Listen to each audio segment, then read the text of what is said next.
은혜 받을 하나님의 말씀은 로마서 9장 19절에서부터 33절까지 말씀을 보겠습니다. 로마서 9장 19절에서부터 33절까지 말씀 좀 길지만 다 같이 한 절씩 우리 교독하겠습니다. 제가 먼저 19절 읽습니다. 혹 내가 내게 말하기를 그러면 하나님이 어찌하여 허물하시느냐 누가 그 뜻을 대적하느냐 하리니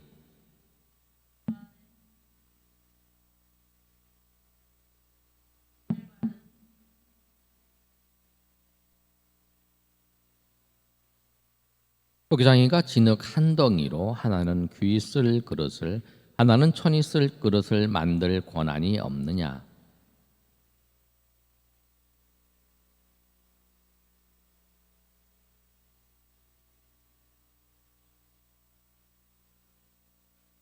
또한 영광 받기로 예비하신 국률의 그릇에 대하여 그 영광의 풍성함을 알게 하고자 하셨을지라도 무슨 말을 하리요.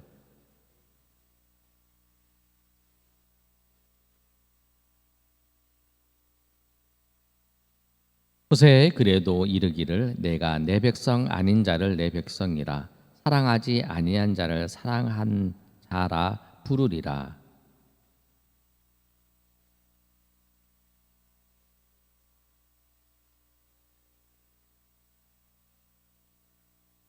또 이사야가 이스라엘에 관하여 외치되 이스라엘 자손들의 수가 비록 바다의 모래 같을지라도 남은 자만 구원을 받으리니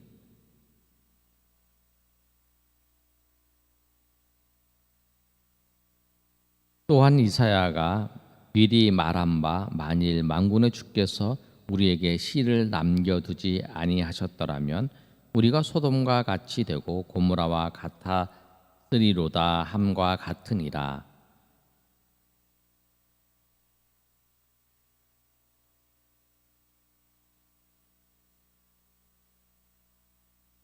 의의 법을 따라간 이스라엘은 율법에 이르지 못하였으니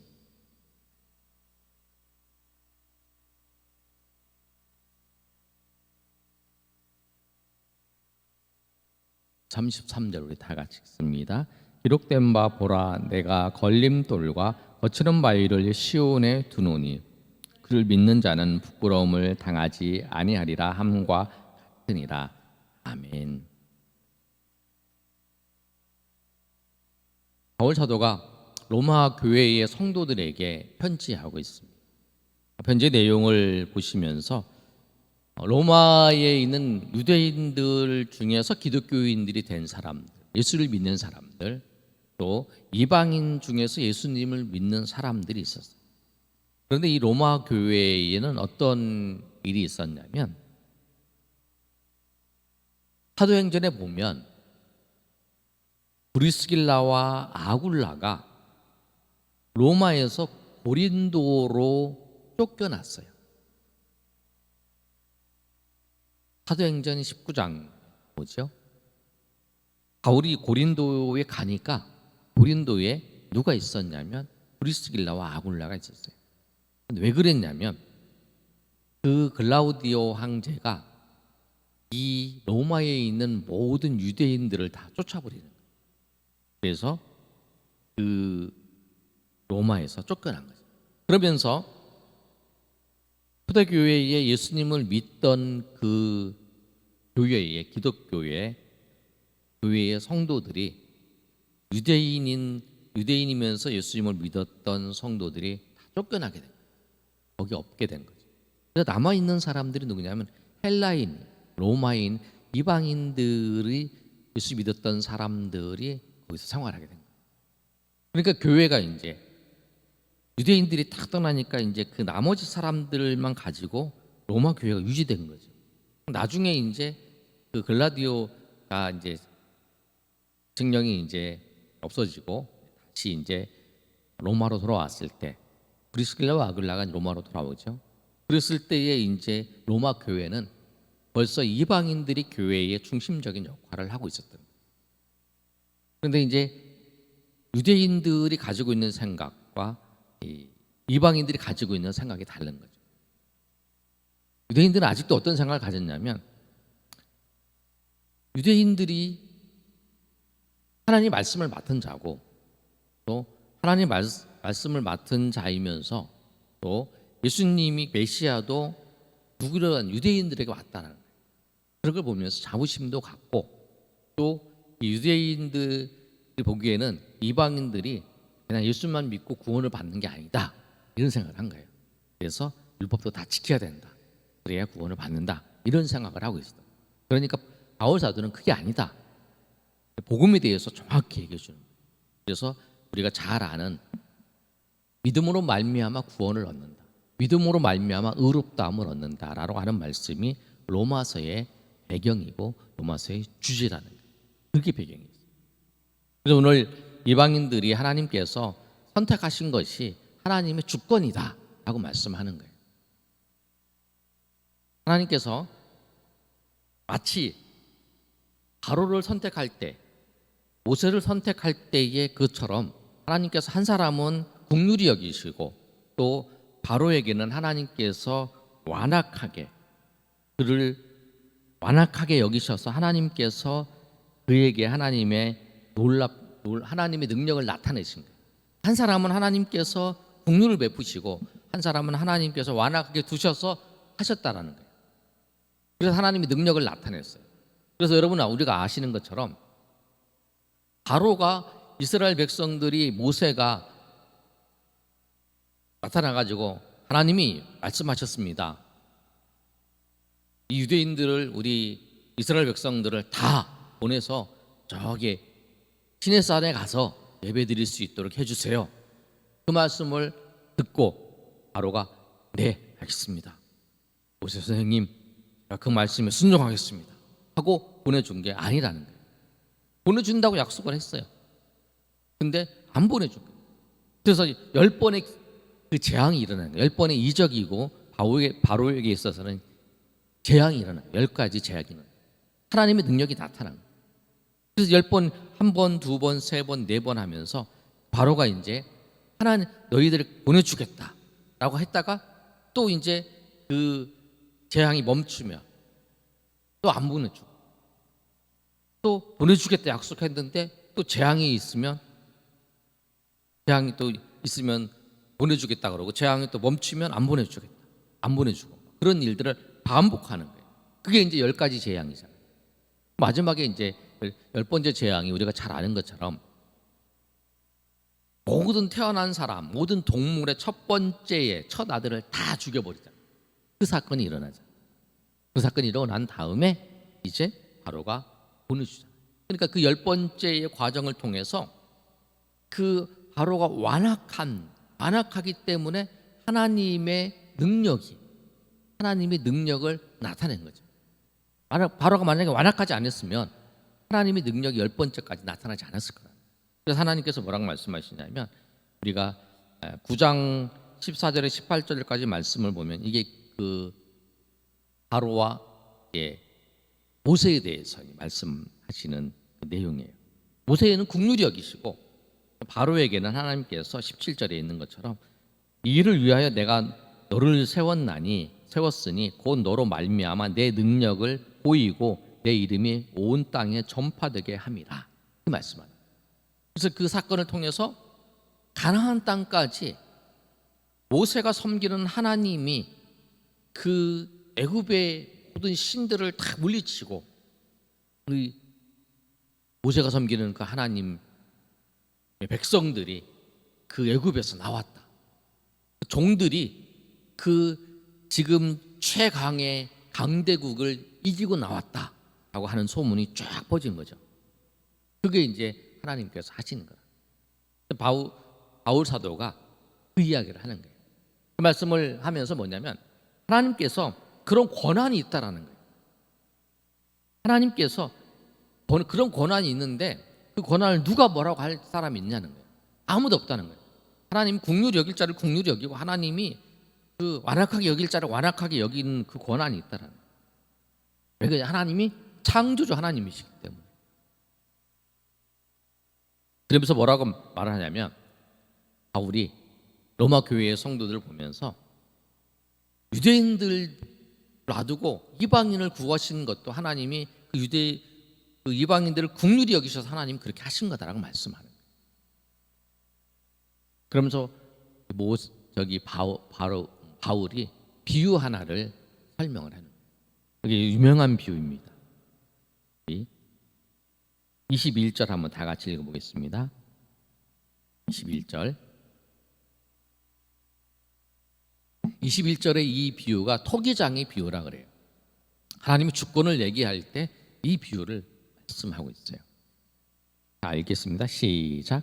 토기장이가 진흙 한 덩이로 하나는 귀 쓸 그릇을 하나는 천이 쓸 그릇을 만들 권한이 없느냐.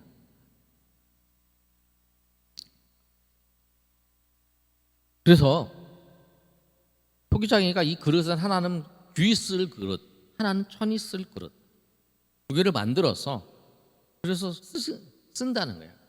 토기장이가 권한이 토기장이한테 있겠다는 거예요.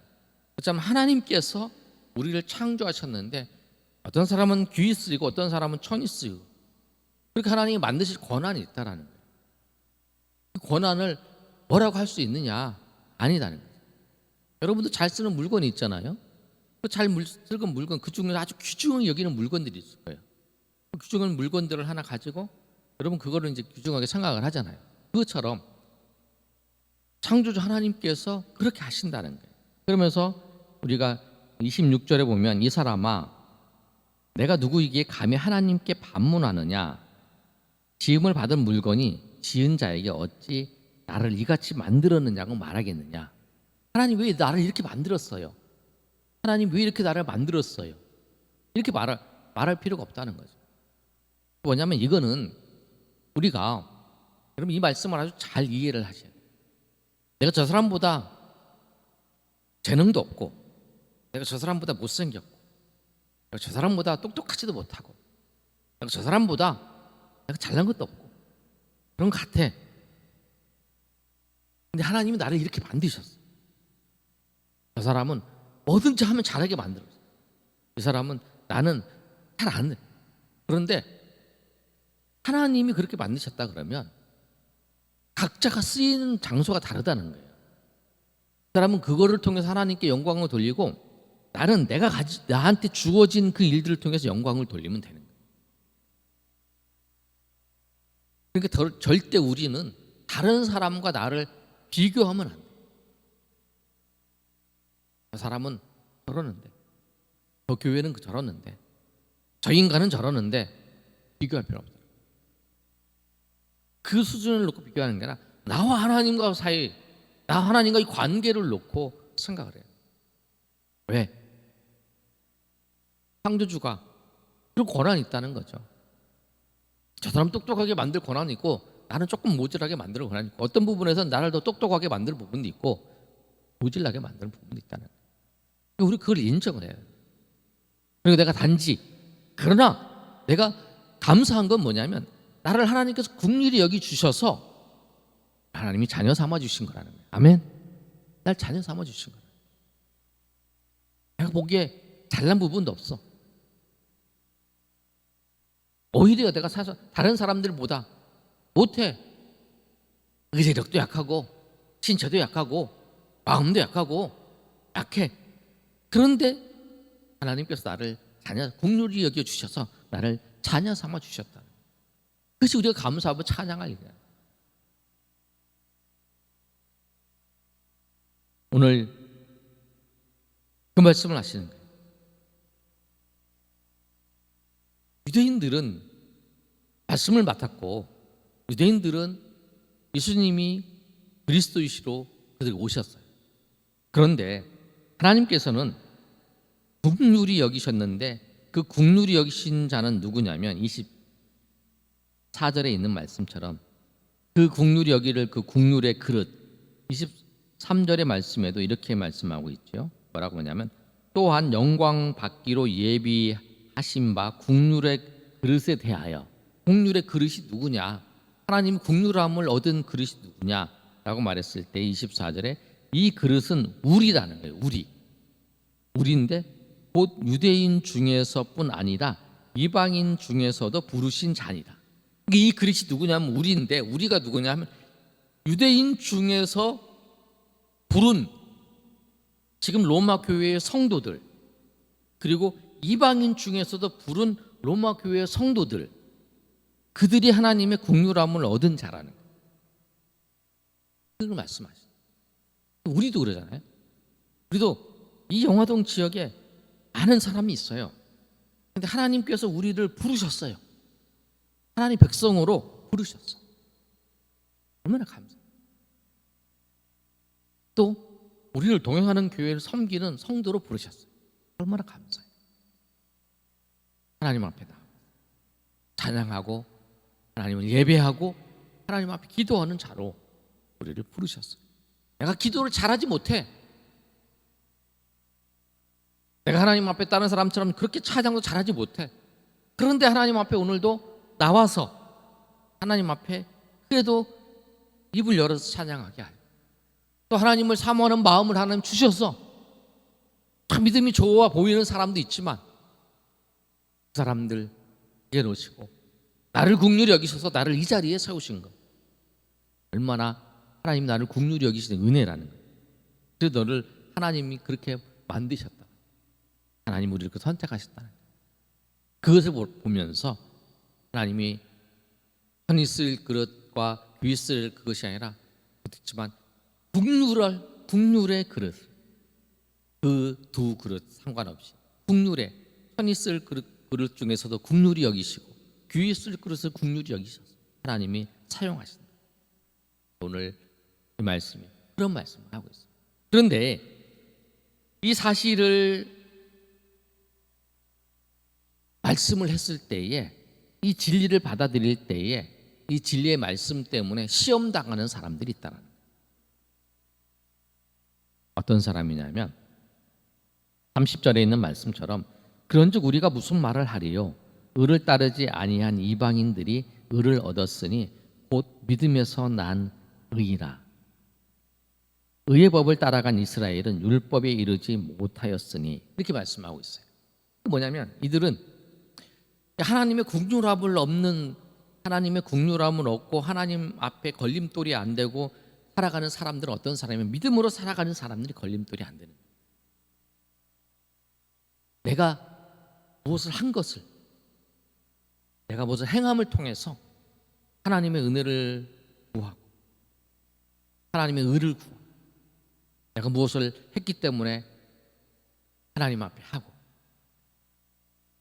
그게 아니라 믿음으로 살아간다는 건 뭐냐면 하나님이 주신 것과 하나님이 우리에게 행하신 것, 그리고 하나님, 우리가 믿음으로 하나님의 은혜 가운데 나가는 거예요. 그거예요. 근데 그것이 안 되면 행위로, 의로 그것을 따라가면 그게 안 된다는 거예요. 여러분, 교회에서 우리가 섬기는 거, 교회 나와서 봉사하고 하나님 앞에 예배하는 거, 내가 이거를 했기 때문에 하나님이 나에게 내 길을 인도하실 것이다. 내가 이걸 했기 때문에 하나님께서 내 길을 붙잡아 주실 것이다. 그렇게 생각하는 것, 그것이 뭐냐면 나의 의로 그 하나님의 은혜를 구하는 거예요. 그게 아니에요. 우리는 하나님이 우리를 베풀어 주시는 은혜 때문에 감사하며 나가는 거고요. 또 우리가 섬기고 이런 게 뭐냐면 하나님의 베풀어 주신 그 긍휼하신 그 은혜에 감사해서 우리가 섬기는 거예요. 예배하는 것도 그런 거예요. 하나님이 우리를 구원해 주셔서 감사하기 때문에 예배하는 거고, 하나님의 은혜에 감사해서 하나님 앞에 나와 찬양하는 거, 그리고 그 하나님 앞에서 찬양하고 하나님 앞에 감사하고 기도하는 그것이 즐거운, 기쁜 것을 알게 되는 거예요. 그래서 내가 무엇을 얻는 것보다 그냥 좋은 거예요. 하나님과 예배하는 거, 하나님의 말씀을 듣고 하나님 앞에 기도하는 거, 그게 좋은 거예요. 여러분이 좋아하는 게 있을 거예요. 각자마다 좋아하는 게 있죠. 근데 그 좋아하는 것보다 하나님이 더 좋아, 하나님과 예배하는 거, 하나님을 찬양하는 거, 하나님 앞에 기도하는 거, 하나님의 말씀을 보는 거, 그것이 여러분 더 기쁘게 되시길 예수님 이름 축원합니다. 쉽지 않죠? 처음에는 이제 말씀도 열심히 막 보려 그러고 열심히 하는 노력이 있어야 돼요. 처음보다 다 즐거운 건 아니에요. 하다 보면 즐거운 거예요.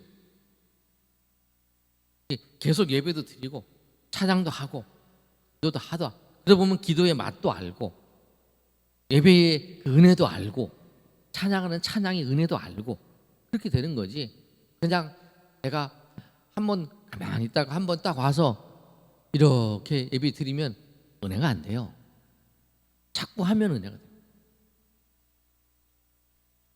그래서 여러분 하나님을 깊이 만나는, 그래서 하나님의 은혜 가운데 나가시는 여러분 되시길 소망합니다. 그래서 오늘 이 말씀은 뭐냐면 우리가 무엇을 얻기 위해서 행하는 게 아니라 하나님이 좋아서 또 하나님이 베풀어 주신 은혜에 감사해서 또 이 기쁨을, 하나님과 교제하는 기쁨을 누려야 된다. 그래서 오늘 여러분 그 마가복음의 오늘 그 묵상한 내용, 예수님께서 오병이어 기적을 일으키고 난 다음에 그 제자들을 다 보내고 배를 타고 보냈어요. 그리고 난 다음에 예수님이 산에 가서 기도하시는 장면이 나와요. 예수님이 어떤 마음으로 기도했어요? 육신은 힘들고 어렵지만 피곤하지만 하나님과 성자 하나님께서 하나님과 기도하는 그 즐거움, 기도하는 기쁨. 바울이 그 복음을 전하다가 빌립보 감옥에 갇혔어요. 매를 심히 맞았어요. 근데 거기서 찬양을 하고 기도했다. 근데 그 찬양을 하고 기도하는 그 내용은 보면서 정말 여기서 기도하지 않으면 안 될 것 같아서 그런 것보다 기도하는 것이 즐거운 거죠. 이 환경 속에서 이 고통과 이 아픔이 밀려올 때에 찬양하고 기도하니까 거기서 기쁨을 하나님 주시는 거죠. 하나님 그 속에서 은혜를 주시는 거예요. 여러분은 그런 은혜가 있길 소망합니다. 정말 하나님 앞에 나와서 예배하는 것이 여러분에게 참 기쁨이 되기를 원하고, 하나님 앞에 기도하는 것이 여러분 참 기쁨이 되기를 원하고, 하나님 앞에 찬양하는 것이 여러분에게 참 기쁨이 되기를 원합니다. 그래서 믿음 가운데에서 여러분 무엇을 얻기 위해서 하나님을 섬기고 하나님을 예배하는 게 아니라 하나님을 만나는 그 자체가 기뻐서, 하나님을 만나는 그 자체가 행복해서, 그래서 행복이 겨워서 날마다 하나님 앞에 나오고 찬양하고 하나님 예배하며 하나님 섬기는 저 여러분 되시기를 예수님의 이름으로 축원합니다. 아멘.